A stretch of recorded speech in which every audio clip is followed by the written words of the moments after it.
안녕하세요. 항상 애청해왔던 톡톡 사연에 저의 이야기를 보내게 되었네요.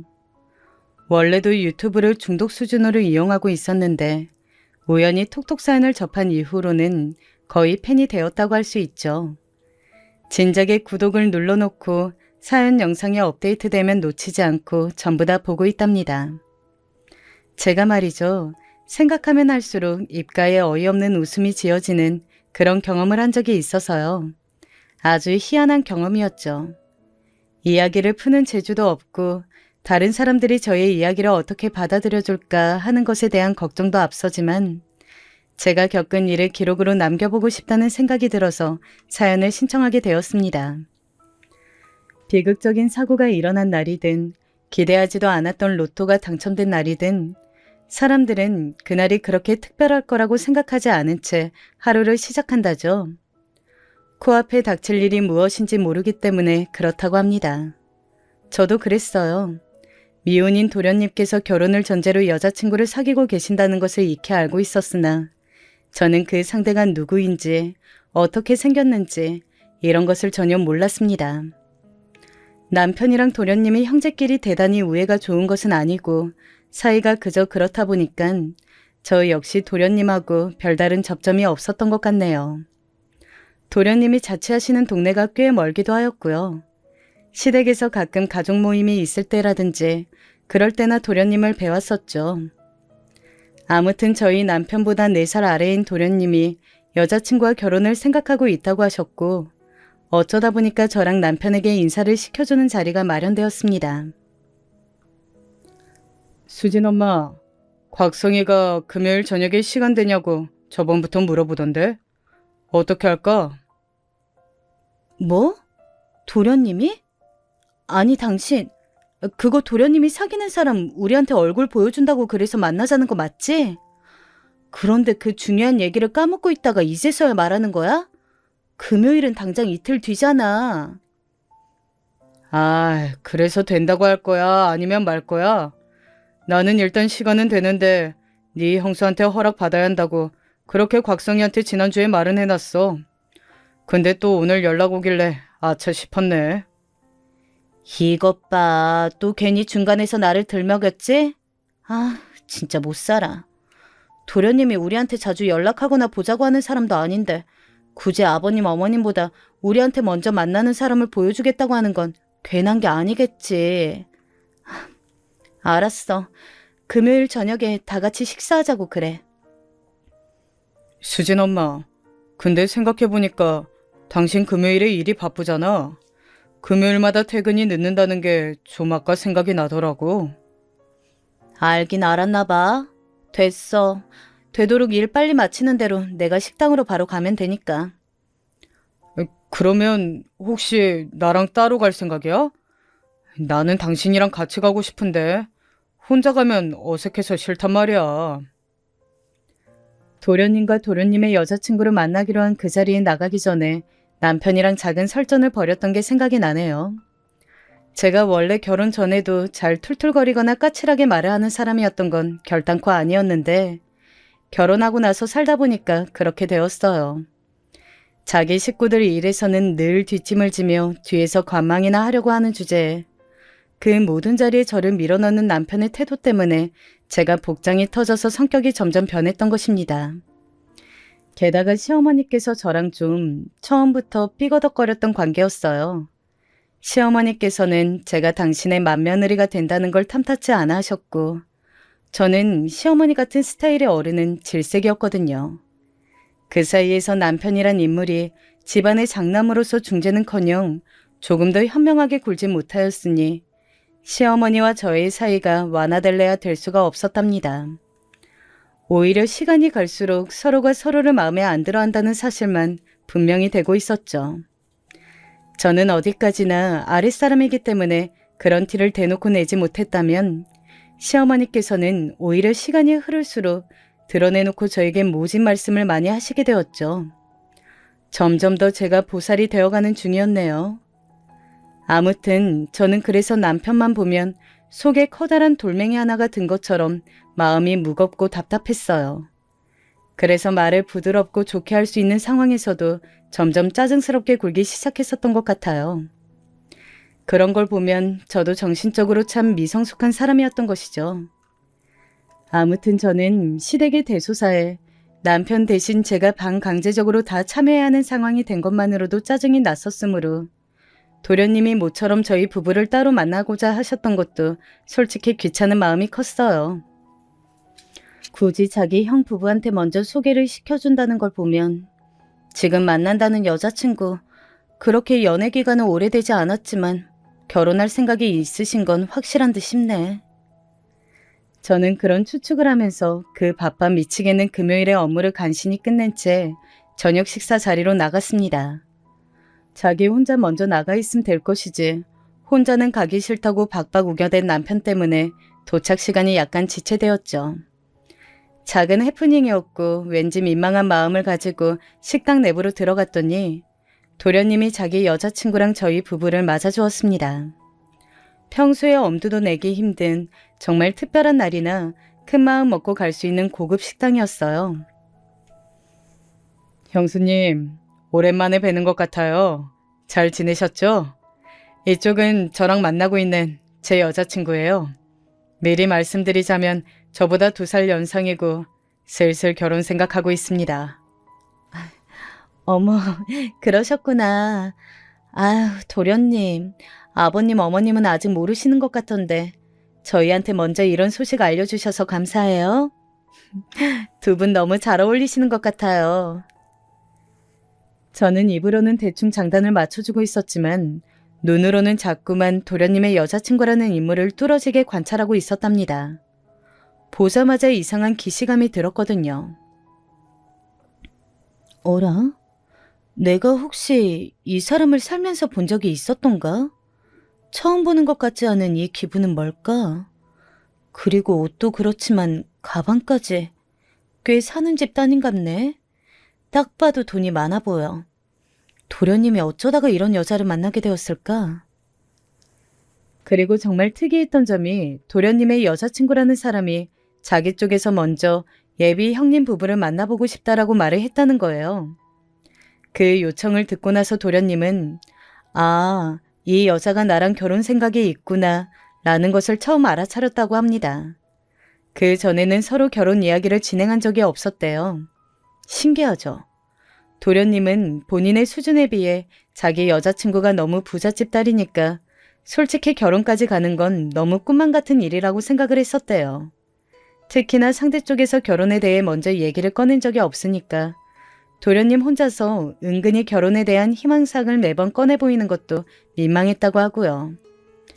그런데 그 여자친구 쪽에서 먼저 결혼에 대한 입장을 표명한 게 바로 저랑 남편을 만나보고 싶다고 했다는 것이죠. 그것도 예비 형님 부부라고 지칭했으니 도련님이 옳다구나 싶었던 것입니다.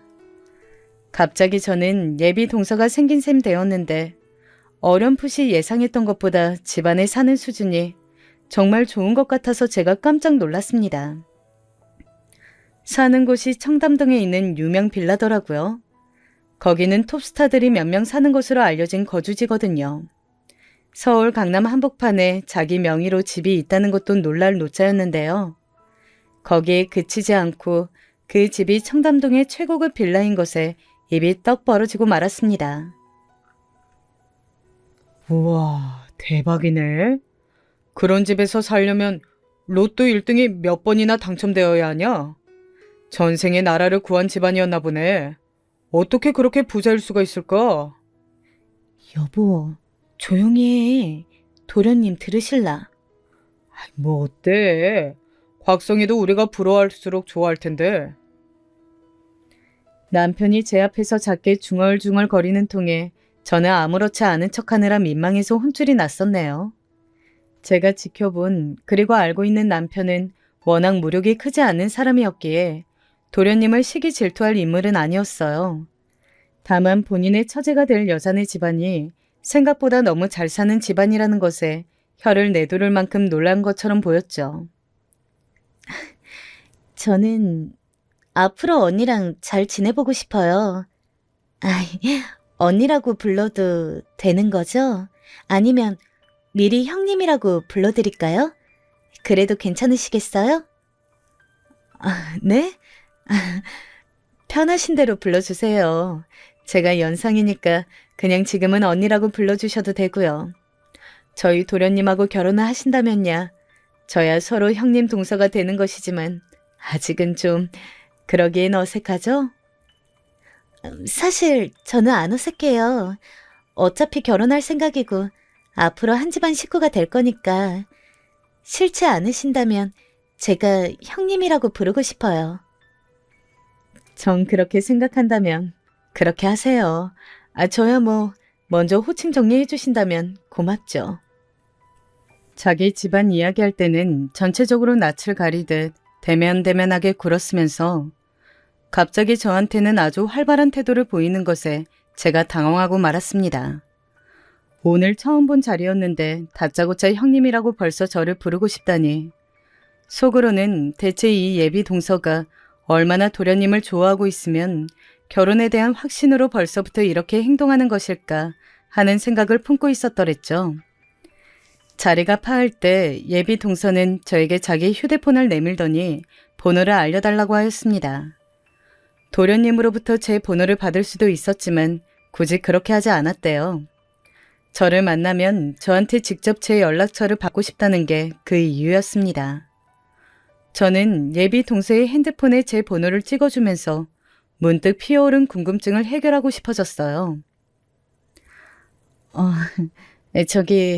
그러고 보니까요. 아까 도련님이 하시는 말씀을 들어보면 저랑 남편을 먼저 만나고 싶어 했다면서요. 혹시 특별한 이유가 있었을까요? 저는 형님을 뵙고 싶었어요. 곽성 씨가 자기 식구들 사진이라면서 그걸 저한테 보여줬을 때부터요. 사진 속에서 형님을 발견하고선 바로 알아봤었거든요. 네? 그게 무슨 말이에요? 그렇다면 혹시 나를 미리 알고 있기라도 했다는 거예요? 어떻게요? 아니, 우리가 대체 어디서 만난 적이 있길래요? 제가 화들짝 놀라서 그렇게 묻자마자 예비 동서가 수줍은 표정이 되어서는 고개를 조금 떨구었습니다. 바로 그 순간에 저는 제가 예비 동서를 보자마자 들었던 기시감의 정체를 알아차릴 수 있었어요. 저랑 마주섰을 때 딱 이 정도의 눈높이를 보이면서 고개를 숙이곤 바닥을 쳐다봤던 사람을 제가 과거에서 분명히 만난 적이 있었거든요. 그 시절 그때는 너무 자신감이 없어 보이는 모습이라 현재와는 전혀 매치가 안 되었지만 말입니다. 설마 중학교랑 고등학교 때 봤었던 바로 그? 맞아요, 형님. 저예요. 아직 저를 기억하고 계셨군요.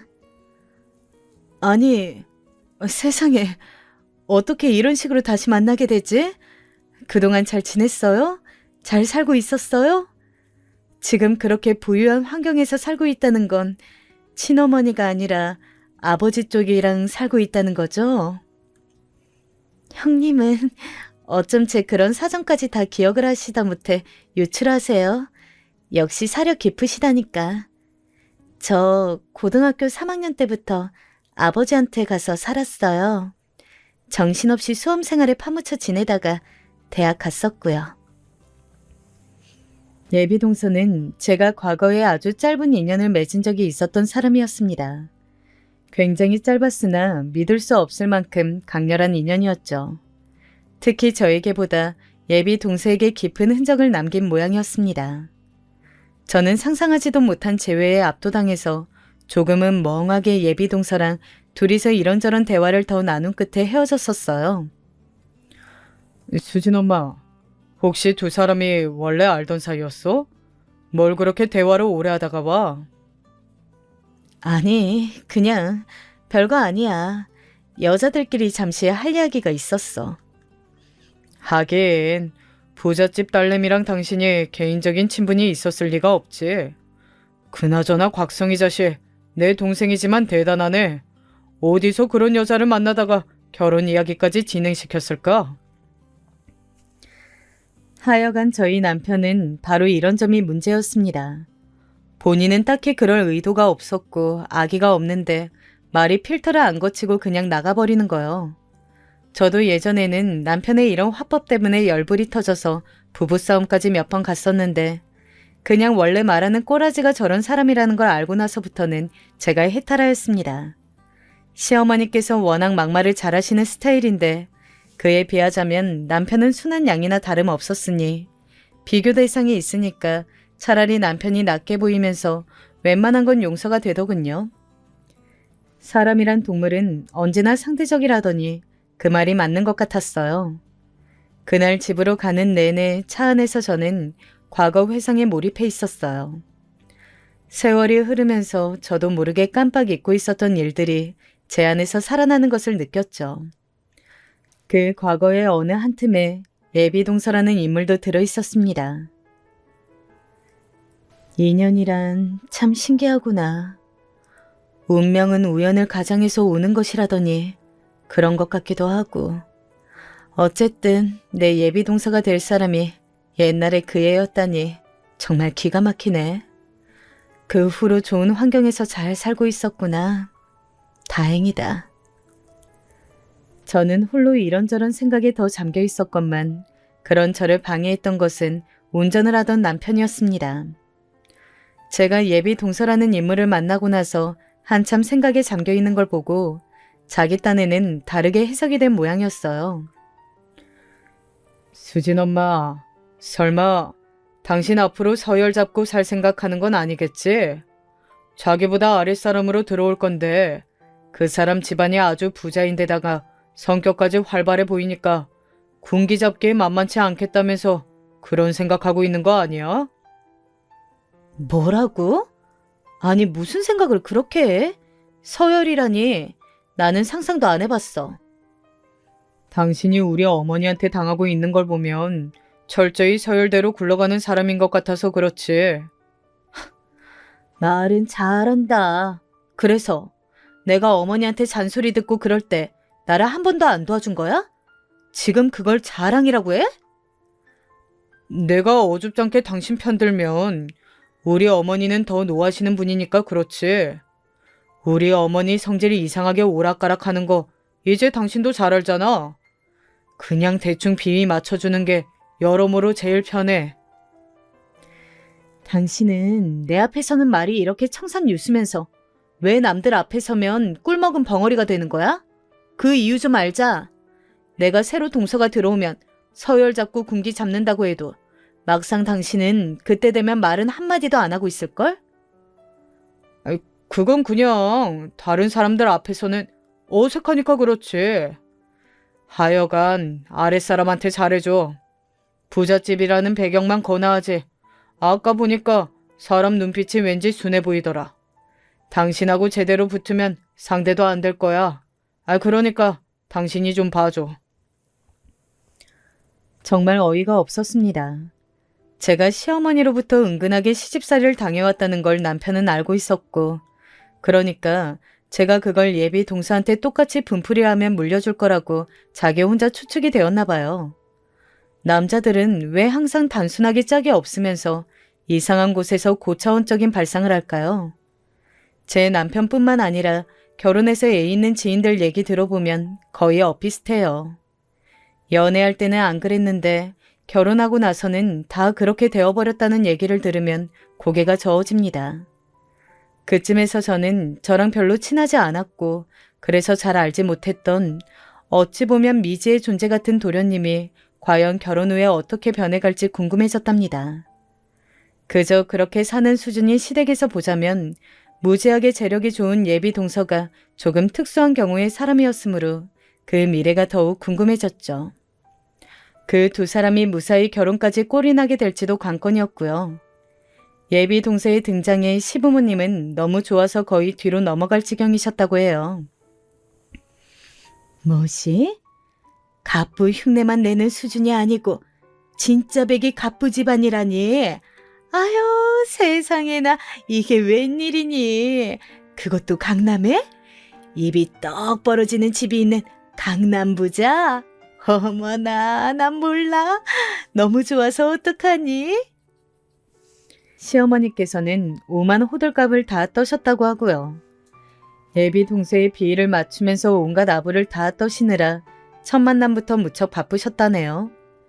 그리고 마침내 도련님과 예비 동서의 상견례 날짜가 잡혔습니다.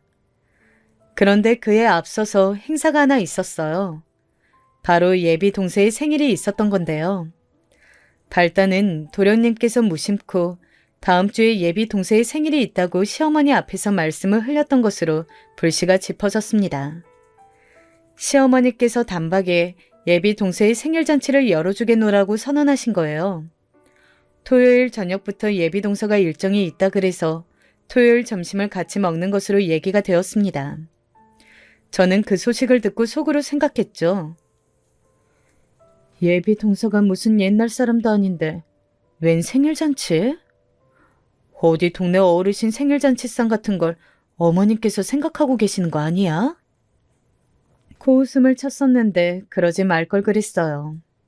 시어머니께서 저한테 연락을 하신 거예요. 예비 동서의 생일잔치를 준비해야 하니까 저한테 구성을 좀 알아서 꾸리라고 말입니다. 그런 거 저한테 전화해서 꼭 시키시는데 그러실 때의 특징은 알아서 잘이라는 표현이 꼭 들어간다는 것입니다. 도중에 시어머니께 의견을 여쭈어 보잖아요. 그러면 너는 알아서 하라는 의미도 못 알아듣냐? 며 잔소리를 어마어마하게 날리십니다. 그래서 여쭤보지도 못해요. 어쩔 수 없이 제가 알아서 잘 준비를 맞춰놓잖아요. 그러면 아니나 다를까 꼭 한 가지라도 태클을 거십니다. 불만을 안 꺼내신 적이 단 한 번도 없었어요. 그리고 또 하나 특징이 뭐냐면요. 저한테 맡기시면서 돈을 안 주신다는 거예요. 그 돈이 그럼 어디서 나가겠어요? 제가 결제를 하는 거고 결국 그 자금의 출처를 따라가면 남편이 나옵니다. 남편은 자기가 장남이니까 어쩔 수 없이 금액을 부담해야 한다고 말을 해요. 그럼 제가 그 앞에서 그런 말을 들으면서 생각을 하죠. 그럼 나는 장남하고 결혼한 대역죄를 저지른 맏며느리니까 그런 노동을 다 감당해야 하는 거고? 에라이, 이런 놈하고 결혼한 내가 대역죄인이 맞구나. 남편이 남한테 아쉬운 소리라는 걸 진짜 싫어하는 사람인데 자기 가족들한테도 똑같이 그래요. 시댁 식구들하고 어쩌다 같이 외식을 하면 결제하는 순간이 왔을 때 서로 눈치 보는 그런 걸 싫어해서 그냥 누가 먼저 자원을 하지 않은 이상 무조건 자기가 돈을 내려고 합니다. 그런 사람의 아내인 저만 복장 터지는 거죠. 장남은 호구처럼 이리저리 휘둘려 맏며느리는 종처럼 이런저런 일을 다 도맡아 해. 이런 판국이니 저희 부부가 시댁에서는 봉이었어요. 딱 부려먹기 좋은 포지션이라고나 할까요? 그런 상황에 진절머리 나게 겪어본 바가 있는 저였으니 예비 동서의 생일 잔치상 마련하는 걸 거절하는 선택지 따위는 꿈도 꾸지 않았습니다. 네가 알아서 잘해봐라. 고기 좀 내놓고 미역국 좀 끓이고 별로 어려울 것도 없겠지? 귀한 손님 대접한다 생각하고 성심성의껏 정성을 다하면 돼. 네, 어머님. 말씀하신 대로 그렇게 알아서 잘하겠습니다. 시어머니께서 저한테 열변을 토하시려고 하길래 제가 선수쳐서 무조건 잘 알겠다고 답변드렸어요. 남편의 말 맞다나 시어머니께서는 그냥 대충 비위 맞춰드리고 적당히 그 하시는 말씀들을 한 귀로 듣고 한 귀로 흘려보내는 게 가장 나은 상대였으니까요. 처음에는 제가 지는 것 같고 복종하는 며느리가 되는 게 싫고 너무 비굴해지는 것 같아서 반항심이 들었으나 시간이 지나면서 자포자기가 되었던 것 같아요. 똥이 무서워서 피하는 게 아니라 더러워서 피하는 거라는 희대의 명언을 가슴속에 되새겼답니다. 예비 동서의 생일잔치를 준비하면서 저는 인맥 파워를 쓰기로 하였죠. 그건 바로 다름 아닌 당사자였어요. 음식 뭐 좋아하냐고 슬쩍 물어봤거든요. 저는 가리는 거 없어요. 생굴 빼고는 못 먹는 음식도 없고요. 특히 입맛이 인스턴트 식품 취향이라서 자극적인 양념도 잘 먹어요. 제가 먹는 양 자체가 좀 적은 편이라서 그렇지 먹기는 안 가리고 다 먹는 것 같아요. 제가 먼저 연락을 한 것이 좋았는지 예비 동서가 신이 나서는 이런저런 얘기를 늘어놓았죠. 저는 메뉴를 꾸리는데 특별한 제약이 없다는 것을 확인하고서는 그냥 평범하게 메뉴를 골랐어요. 아침 겸 점심을 먹는 자리였으니까 미역국이랑 갈비찜, 조기구이는 기본이었고 그 외의 메뉴들을 추가하기 시작했죠. 금요일에 늦게 퇴근하고 장을 봐뒀다가 토요일에 일찍 눈을 뜨자마자 바로 준비해서 시댁으로 향했어요. 간밤부터 아이가 감기 기운이 있었는지 짜증을 부리고 자주 뒤척대서 남편이 데리고 잤는데 아침에 보니까 정말로 아이 컨디션이 안 좋아 보여서 그냥 저만 먼저 출발했죠. 남편도 밤새 잠을 설친 것 같았거든요. 몇 시간 더 자게 두는 게 나을 것 같았어요. 일감 들고서는 혼자 시댁에 가려니까 정말 피곤하고 정신이 하나도 없었는데 그래도 귀찮거나 번거로운 마음뿐만은 아니었답니다. 예비 동생의 생일을 기념해서 제가 직접 음식을 해줄 수 있다는 즐거움 역시도 마음 한구석에 분명히 자리하고 있었으니까요. 비록 제가 거의 다 하기는 했지만 시어머니께서도 거두셨고 시아버지께서는 거실에 상을 펴고 자리를 준비하셨습니다. 원래 예정된 시각은 정오 12시였는데 예비 동서가 30분 이상을 일찍 왔어요. 도련님한테 왜 이렇게 일찍 왔냐고 시어머니께서 눈치를 주셨더니 그걸 발견한 예비 동서가 멋쩍은 듯이 이렇게 말을 하더군요. 어머님, 제가 그냥 일찍 가자고 그랬어요. 조금이나마 일손을 거둘 게 있을까 싶어서요. 저 때문에 이렇게 나를 잡아서 자리를 만들어주신 것도 모자라 생일상을 준비해 주신다고 하니까 너무 감사하기도 하고 죄송하기도 해서요. 아유, 그럴 것 없는데 어쩜 이렇게 마음씨도 고울까? 그냥 얼른 자리에나 앉아 있어요. 음식은 우리 집 큰며느리가 다 했으니까. 시어머니께서 너스레를 떠시면서 그렇게 말씀하셨을 때 예비 동서가 깜짝 놀란 얼굴이 되어서는 바로 눈짓으로 저를 찾았습니다. 시선이 마주치자 저는 민망해져서 그냥 부엌으로 자리를 떴어요. 귀를 기울이니까 예비 동서의 목소리가 들리긴 하더라고요.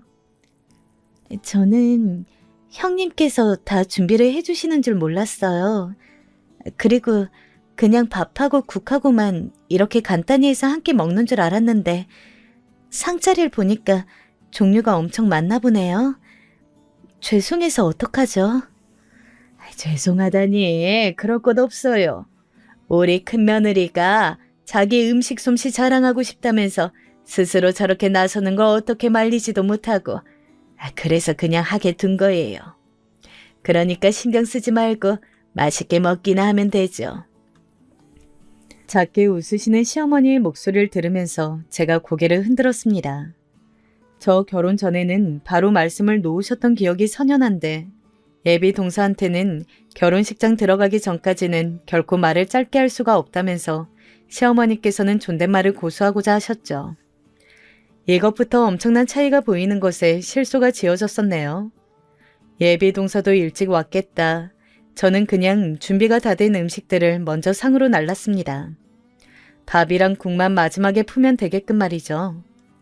저를 보면서 안절부절 못한 예비 동서가 일을 거들어주고자 했는데 그 눈치를 확인한 도련님이 먼저 나서서 저랑 같이 상을 차려주었어요. 저는 예비 동서랑 눈이 마주쳤을 때 그냥 싱긋 웃어주었고요. 그런데 바로 그 순간이었습니다. 시어머니께서 저를 확 째려보시더니 이를 꽉 깨물고선 작은 목소리로 저한테 이렇게 말씀하셨어요. 순대볶음? 오늘 메뉴 중에 이런 것도 있었니? 격 떨어지게 이런 게 갑자기 왜 끼어들어? 이렇게 좋은 자리에. 너는 꼭 너같이 싸구려 스타일의 음식을 꼭 내놔야겠니? 작게 윽박지른 것이었지만 거실이 호남 평야도 아닌데 당연히 예비 동서한테도 들렸죠. 안 그래도 저희 쪽으로 귀를 쫑긋 세우고 있는 눈치였으니까요. 그래서 저는 너무 민망했어요. 예비 동서가 보는 앞에서 이런 취급을 당했다는 게 순간적으로 창피하였고 시어머니가 원망스러웠습니다. 제가 울컥해서 입을 놀리려던 찰나 제 순서를 가로챈 사람이 있었으니 그건 바로 예비 동서였어요. 어머니, 그러지 마세요. 왜 형님한테 그런 식으로 말씀하시는 거예요? 응? 아이고, 아무것도 아니에요. 그냥 우리 큰며느리가 눈치 없게 시리 조금 다른 메뉴들하고 동떨어지는 음식을 내놨길래 내가 이건 별로인 것 같다고 그렇게 말을 하는 중이었어요. 시어머니께서는 민망한 내색을 뒤로 감추시며 태연하게 받아치셨지만 이미 예비 동서의 표정은 좋지 않게 변해 있었습니다. 어머님, 원래 지금 이렇게 말씀드릴 생각은 추호도 없었지만 형님한테 그렇게 굴지 마세요. 저를 위하신다면 더욱이요. 왜냐하면 형님은 제 은인이시거든요. 예비 동서의 발언에 제가 깜짝 놀라서 굳어버렸는데 시부모님이 놀라신 것에 비하면 아무것도 아니었어요. 도련님은 예비 동서와 제가 원래 아는 사이라는 걸 이미 알고 계신 눈치였지만 그럼에도 표정에 조금 놀란 기색이 어려있긴 하였습니다. 바로 그때 현관문이 열리면서 저희 남편이랑 아이가 들어왔어요. 그러나 예비 동서는 그쪽으로 눈길도 주지 않은 채 말을 이었습니다. 어리둥절한 낯의 시어머니를 향해서 말이죠. 제가 옛날에 학교에서 지독한 왕따를 당한 경험이 있었어요. 중학교 때 당했는데 누가 저를 도와줘서 저는 그 지옥에서 벗어날 수 있었어요. 그런데 저를 괴롭혔던 무리의 일부가 저랑 같은 고등학교에 진학하게 되면서 왕따가 다시 이어졌었고요. 그때 또 누가 저를 도와줬습니다. 중학교 때 저를 도와줬던 바로 그 사람이었어요. 한 번 더 저를 도와주었고 그래서 저는 무사히 학교 생활을 할 수 있었던 거예요. 저런 학창시절에 그런 일이 있었구나. 힘들었겠네요. 당황한 시어머니께서 기계적으로 반응을 해주셨는데 표정에는 그래서 그 얘기가 지금 왜 나오는데? 라는 의문이 가득 차 있었습니다. 그때 예비 동서가 저를 쳐다보았고 저는 그냥 옅은 미소만 지어주었어요.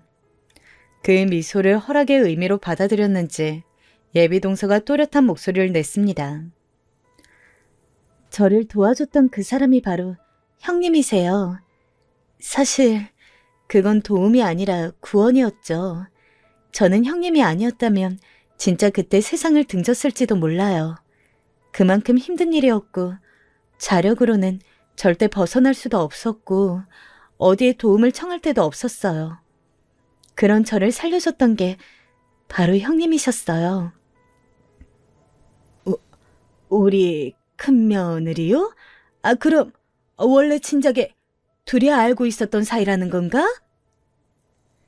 경악한 시어머니께서 저를 쳐다보셨고 그건 다른 사람들도 마찬가지였어요. 저는 괜히 멋쩍어서 헛기침만 했었던 것 같네요.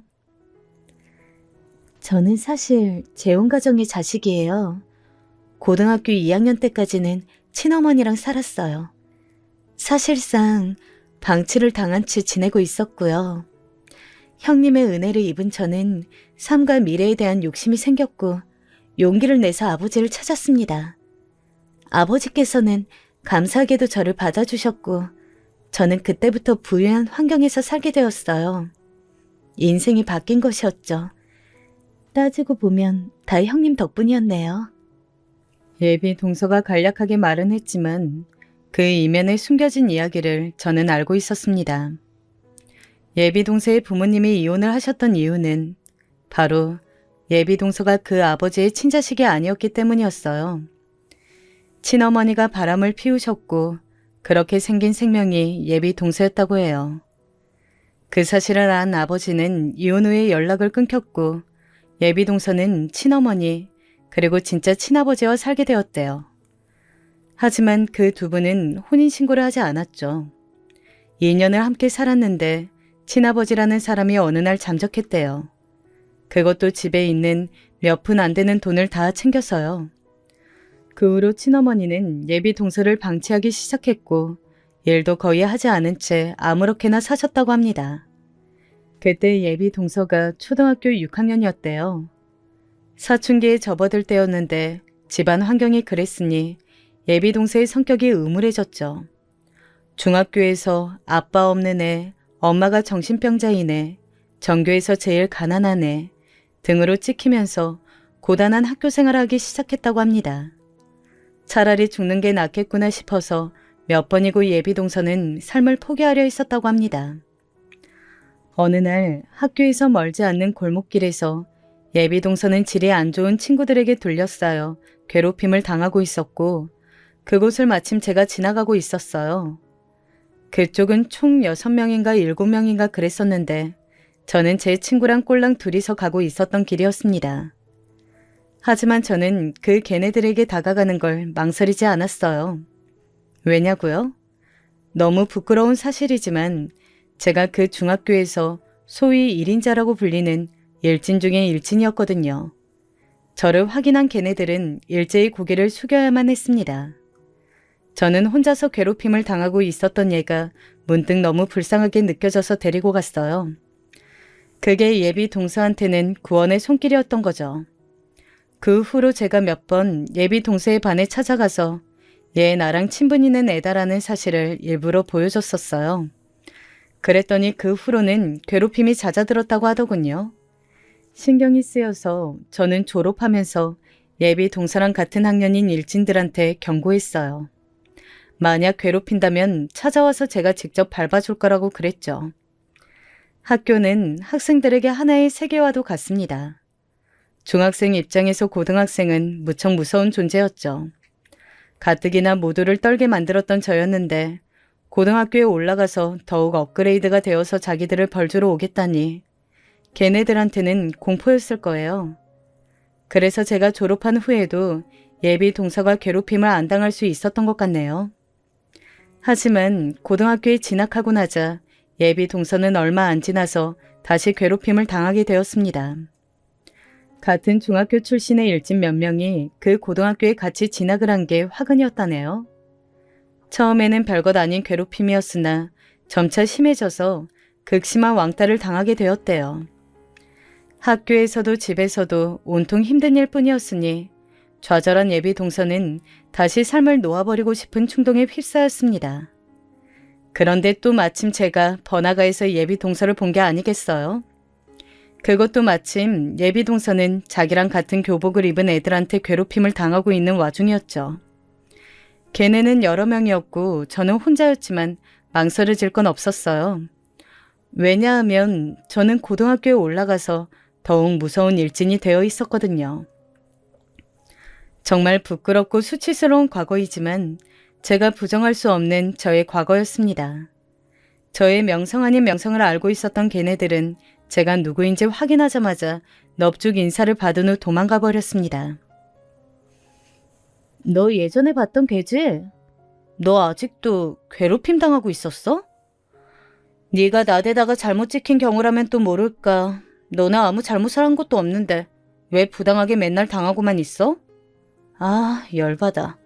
야, 내가 당장 내일 니네 학교 애들 만나서 단판 짓는다. 제가 무슨 옛날 드라마에서 나오는 남자 주인공이 할 법한 말을 하고 있을 때 예비 동서는 눈물을 훔치고 있었어요. 괴롭힘 당할 때는 안 울더니 지금은 왜 우냐고 그러니깐 누군가 자기를 도와주는 것 자체가 신기해서 그냥 눈물이 나온다고 하더라고요. 그래서 제가 예비 동서한테 이런저런 얘기를 해줬었습니다. 그때 그 시절만의 그런 이상한 감성이 있었던 것 같아요. 영화나 드라마에서나 할 법한 폼 잡은 조언들 있죠. 그런 걸 왕창 예비 동서한테 날려줬었어요. 인생은 길고 불행은 짧다느니 내일의 해를 보기 위해 오늘의 달을 바라봐야 한다느니 시련을 이겨내면 그게 도전이 될 거라느니 별 가짜는 조언들을 엄청 해줬었죠. 지금 생각하면 민망해서 미쳐버릴 것만 같은데 그게 그 당시에 예비 동서한테 엄청난 도움이 되었던 것입니다. 저의 그 조언을 듣고 나서 예비 동서가 다시는 나약하게 당하고 살지 않겠다며 마음을 고쳐먹었다니깐 말 다 한 거죠. 저는 제 말을 지키며 예비 동서의 고등학교에서 노는 애들을 불러다가 강력하게 경고를 해줬고요. 그 후로 예비 동서는 괴롭힘을 당하지 않았어요. 선생님한테 도움을 요청해도 네가 왕따 당할 만한 일을 했겠지. 같은 답변을 들어야 했던 예비 동서의 학교 생활을 제가 구제해 준 것이었습니다. 저는 당시에 제가 그렇게 대단한 일을 한 줄 몰랐어요. 그런데 어느 날 수업 다 끝나고 학교를 나서는데 예비 동서가 저를 기다리고 있어서 깜짝 놀랐었죠. 저한테 작은 쇼핑백을 내밀었는데 그 안에는 감사 편지와 함께 과자 몇 개가 들어 있었습니다. 그렇게 용기를 내어 저를 보러 제가 다니는 학교까지 찾아와 기다렸음에도 예비 동서는 저한테 말을 한마디도 하지 않고 그저 쇼핑백을 건네준 채 주랭랑을 쳤었어요. 부끄러웠던 거죠. 편지 내용은 별거 없었던 걸로 기억합니다. 은혜 잊지 않겠다. 앞으로 포기하지 않고 열심히 살겠다. 뭐 이런 이야기였어요. 저는 제 친구들하고 맛있게 과자를 나눠 먹었고 성인이 된 이후로는 학창시절에 어깨에 힘주고 살았던 과거를 부끄럽게 여기게 되었으며 사회생활하면서 성격을 바꾸게 되었죠. 그렇게 살아왔어요. 때때로 예비 동서가 떠오른 적도 있었던 것 같아요. 그 후로 그 왕따 소녀가 어떻게 살았을지 결말이 궁금했던 듯 싶거든요. 제가 상상했던 것 이상으로 예비 동서는 잘 살아왔죠. 용기를 모아서 자기의 친아버지도 아닌 사람을 찾아갔으며 친어머니와 함께 살다간 자기가 죽을 것 같으니까 받아달라고 빌기도 하였죠. 그런데 그 아버지란 분이 사업으로 굉장한 성공을 거두고 있는 와중이었고 엄청 잘 사는 집안의 여자랑 재혼을 했을 줄은 예비 동서도 상상 못했었대요. 그리고 더 놀라운 건 예비 동서가 그 집안에 받아들여졌다는 것입니다. 그 이후로 예비 동서는 그 집의 자식으로 살아온 거예요. 불행했던 유년 시절과 학창 시절에 심하게 당했던 왕따의 후유증으로 동서는 원만한 인간관계를 맺는 걸 잘 못했다고 합니다. 그래서 성인이 되고 나서도 힘들었었대요. 20대 후반에 결혼을 할 뻔했었으나 무산된 이후로는 미국에 가서 일을 하며 몇 년 지내다가 다시 한국에 들어왔고요. 어찌어찌 하다가 도련님을 만나게 되었는데 도련님이 꺼내든 가족 사진에서 제 얼굴을 발견해버렸던 것입니다. 긴가민가 했을 때 도련님의 입에서 나온 제 이름을 듣고선 확신을 했던 거죠. 제 교복에 달려있었던 명찰, 그곳에 적혀있던 이름 석자를 예비 동서는 절대 잊어버리지 않고 살아왔으니까요. 이런 비화를 품고 있는 게 바로 저와 예비 동서였습니다. 저는 사실 형님 때문에 이 결혼을 결심했던 거예요. 제 은희는 이런 인연으로 만나는 게 너무 신기했고 또 감사했거든요. 그러니까 만약 어머님께서 형님에게 막대하신다면 저는 실망할 수밖에 없어요. 그렇게 되면 솔직히 결혼에 대한 확신도 흔들릴 것 같고요. 예비 동서의 말에 시어머니께서 너무 놀라셨는지 그대로 엉덩방아를 찍으며 주저앉으셨습니다. 도련님의 눈동자가 휘둥그레져서는 저랑 예비 동서를 번갈아 쳐다봤죠. 그러더니 도련님께서 외치셨습니다. 엄마는 왜 형수님한테 모질게 구신 거예요? 엄마가 잘못하셨어요. 그러게요. 어머니가 잘못하신 겁니다. 수진 엄마한테 얼른 사과하세요. 그때 웬일로 남편이 말을 거들더라고요. 원래 자기 부모 앞에서 무건수행하는 사람인데 이거 참 의외였습니다. 시아버지께서는 어쩔 줄 몰라 하셨고 예웃고 제 눈치를 살피시던 시어머니께서 떨리는 입술 사이로 저한테 사과 말씀을 전하셨어요. 내가 너무 너한테 편하게 대하고 편하게 생각하고 말을 했었네. 미안하다. 모두가 그렇게 말을 하니 전적으로 내가 잘못한 것이겠지. 내가 너를 미워해서 그런 게 아니고 자꾸만 말을 헛나가다 보니까 그렇게 된 거야. 내 마음 알지? 응? 내가 정말 미안하다. 시어머니의 흔들리는 눈동자로 밀어보건대 갑작스러운 전개에 아직도 혼란스러운 듯 했어요. 다만 귀하디 귀한 예비 작은 며느리가 난데없이 만만한 큰 며느리를 자기의 은인이라고 칭하면서 결혼을 재고하느니 마느니 그런 이야기를 하니까 놀라셔서 그냥 분위기에 휩쓸려 저한테 사과를 하신 것이었죠. 그걸 꿰뚫어 보지 못할 제가 아니었습니다. 하지만 일부러 아무것도 안 따지고 그냥 그 사과를 받아들인 것으로 하였어요.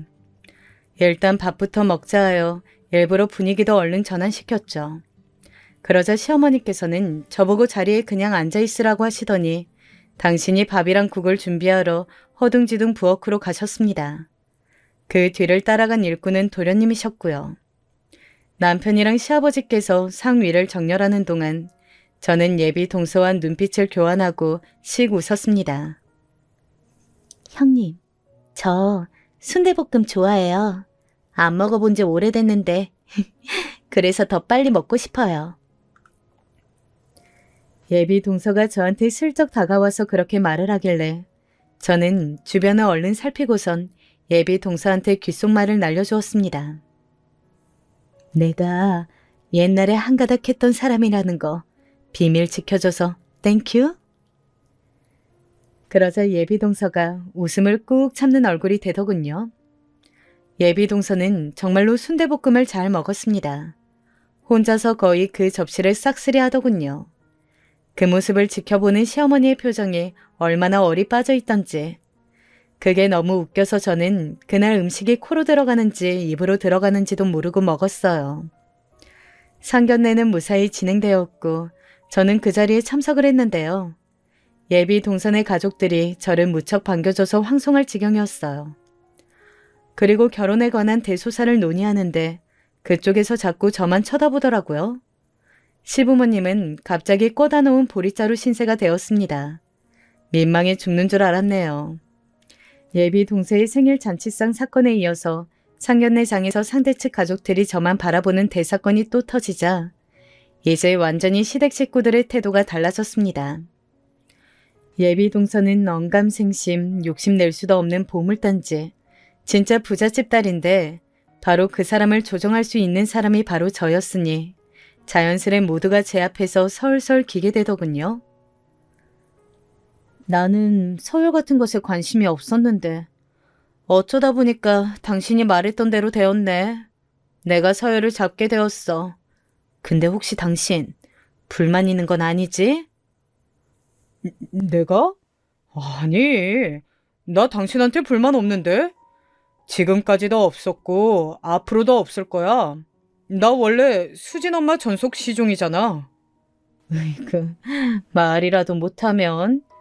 아무튼 간에 앞으로는 생각 없이 말 툭툭 뱉는 버릇 고쳐. 이참에 내가 당신의 화법을 고쳐놓고야 말겠어. 아휴, 알겠어. 수진 엄마가 하자는 대로 할게.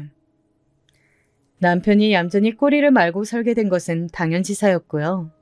시아버지께서는 제 눈치를 살피시느라 저랑 한 공간에 있으면 시선 처리마저 어려워하셔서 제가 그러지 말라고 거듭 말씀을 드려야만 했습니다. 도련님이야 말할 것도 없었죠. 원래는 저랑 별로 친분도 없었건만 저한테 이제는 아주 깍듯하게 대합니다. 그리고 자꾸 저랑 친해지고 싶어 하고요. 무엇보다 가장 극적인 변화를 겪은 사람은 바로 시어머니 아닐까요? 어머님, 올해는 김장 어떻게 하실 거예요? 작년처럼 진행하실 거죠? 응? 아유, 아니다. 어떻게 하든 말든 너는 신경 쓰지 말어. 내가 알아서 잘 김장에다가 너네 먹을 것 갖다 줄 테니까. 원래는 틈만 나면 저를 부려먹으려고 하셨던 분인데 이제는 당신이 알아서 잘 하겠노라고 하십니다. 솔직히 그렇게까지 안 하셔도 되지만 저는 그간 당해온 게 있으니 한동안은 그냥 두고 보는 중인 거죠. 제가 의심이 좀 드는 게 있어서 동서한테 찔러보고는 있는데 이거 참 안 먹힙니다.